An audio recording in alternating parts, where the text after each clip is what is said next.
Ria ini akan sangat berbahaya sekali. Nah, apa salah satunya?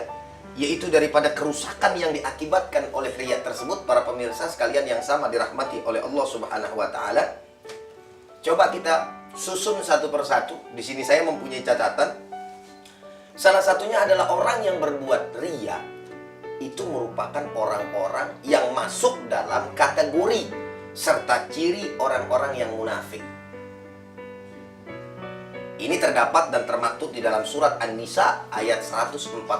Silakan para pemirsa sekalian melihat itu. Luar biasa. Orang munafik ini orang-orang yang menjadi apa ya? Musuh dalam selimut.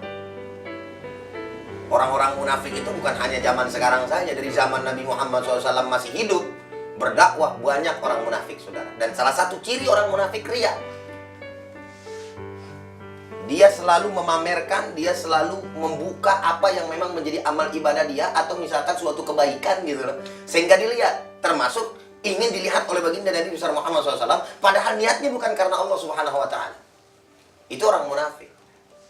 Dan ciri-ciri daripada orang munafik juga bagian daripada orang-orang kafir. Kita pernah mendengar ada masjid namanya Dirar di zaman Nabi kita Muhammad SAW. Itu dibangun masjid Dirar. Tapi tujuannya apa? Kelihatannya masjid, bagus itu masjid, saudara. Masjid itu tempat ibadah.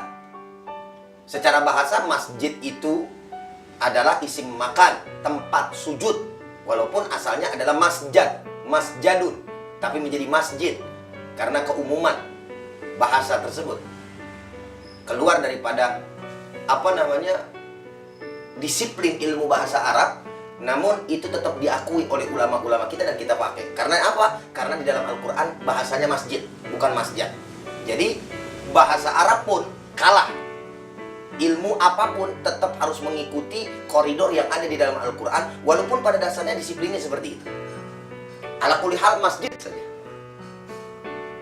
Jadi masjid didirikan pada saat itu untuk apa tujuannya? Oleh orang-orang munafik gitu, oleh orang-orang kafir, untuk merusak, untuk memecah belah umat Islam persatuannya ketika itu. Dan Nabi Muhammad SAW tahu itu, diberitakan oleh malaikat Jibril.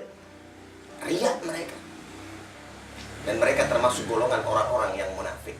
Maka ketika seseorang mempunyai sifat ria, na'udzubillah min zalik, semoga kita dijauhkan daripada sifat yang sedemikian rupa, adalah termasuk ciri-ciri orang yang munafik, para pemirsa sekalian. Lalu yang kedua adalah bahwa penyakit riya tersebut adalah penyakit yang mengakibatkan seseorang jatuh ke dalam pekerjaan dosa besar. Dosa besar ini banyak. Minal kabair.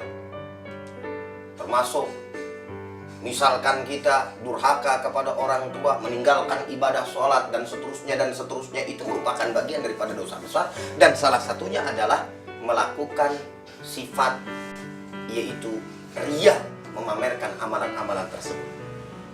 Yang ketiga, dapat menghapuskan amal soleh, sebagaimana yang di awal tadi sudah saya sampaikan, bahwa seseorang sehebat apapun dia beribadah, walaupun wajahnya misalkan ada bekas sujud secara zahir, pakaiannya compang-camping, badannya kurus, menggambarkan bahwa dia sering puasa begitu kan, sering lapar, badannya compang-camping, seakan-akan dia itu zuhud, tidak suka dengan dunia, tapi semuanya karena dilihat sama orang, karena dia ingin dilihat oleh orang lain bahwa dia ahlul ibadah. Maka semuanya tidak dipandang oleh Allah Subhanahu wa taala. Terhapus segala macam amal-amal yang saleh tersebut, para pemirsa sekalian.